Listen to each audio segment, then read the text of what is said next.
10 questions HVAC interviewers will always ask you. Please pay attention. In the previous video, I explained in detail what the refrigeration cycle was. I have 9 more questions that I'm going through into this video. The second question is what causes an evaporator coil to freeze up? Answer. Common causes include restricted airflow, dirty filters, or black ducts. All these will cause the evaporator coil to freeze up. Other problems, you have low refrigerant charge, faulty blower motor, dirty evaporator coil, and incorrect thermostat settings. All of these will cause your evaporator coil to freeze up. If you need more details regarding all these causes, just leave a comment and I will respond. How do you check for refrigerant leaks? Personally, I use several methods, but the common method that everybody uses now is soap bubble or detergent. It's very simple, especially when working on small appliances or small pipes. You can easily spray the pipe or spray the joint, and you will easily find the bubbles and therefore find the leak. The second method everybody uses now is electronic leak detector. You don't need to do anything. You just turn it on and it picks up the leak very easily. The third method is pressure. You put nitrogen in the system at a high pressure. Usually I put it at 350 or 400. You're definitely gonna hear something. And then you use bubble to find the exact spot. Fourth question, what is superheat and why is it important? The common answer for superheat is the temperature of a vapor above its saturation temperature. It basically helps determine whether the evaporator is receiving the proper amount of refrigerant.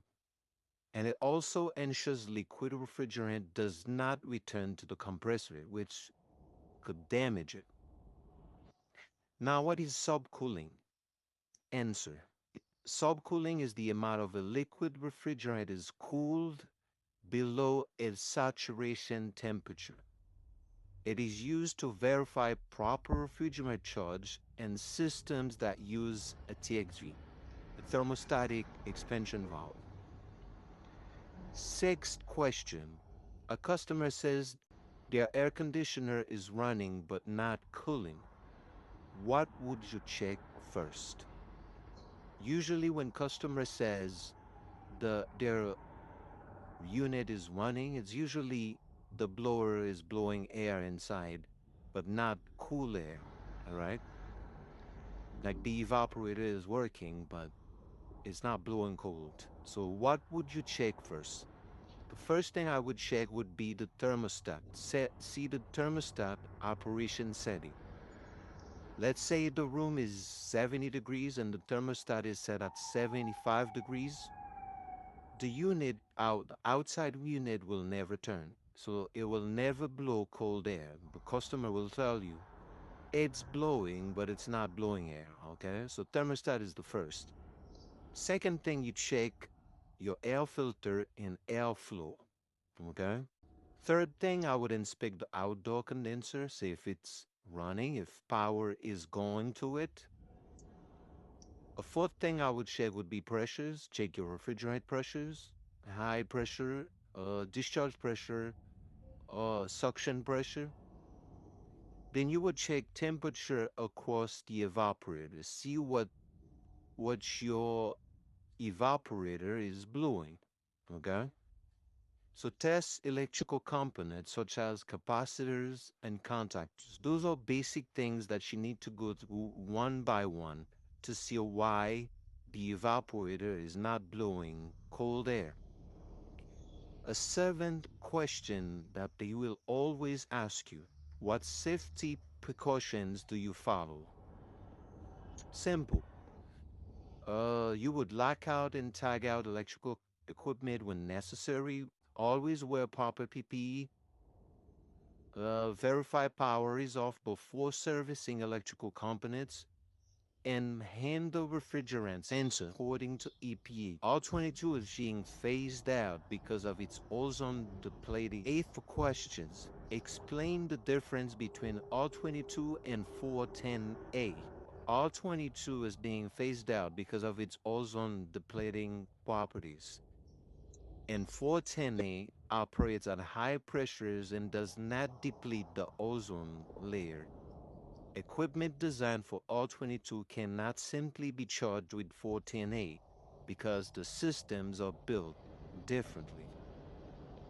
Now, how do you diagnose a bad capacitor? Personally, here's the answer. I inspect for bulging or leakage, then test capacitance with a multimeter. If the reading falls outside the manufacturer's acceptable tolerance, usually negative or plus 6%, the capacitor should be replaced. The last intent question that they always ask you is why should we hire you? You will answer exactly like this. I have strong HVAC technical knowledge, work safely, I enjoy troubleshooting problems efficiently, I communicate well with customers, I show up on time, and I'm committed to continuous learning. My goal is to provide quality service while representing the company professionally.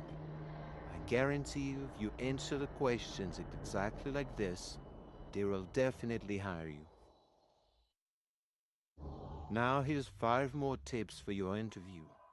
Make sure you know your refrigeration cycle very well. Try to explain the terms very clearly, very simple.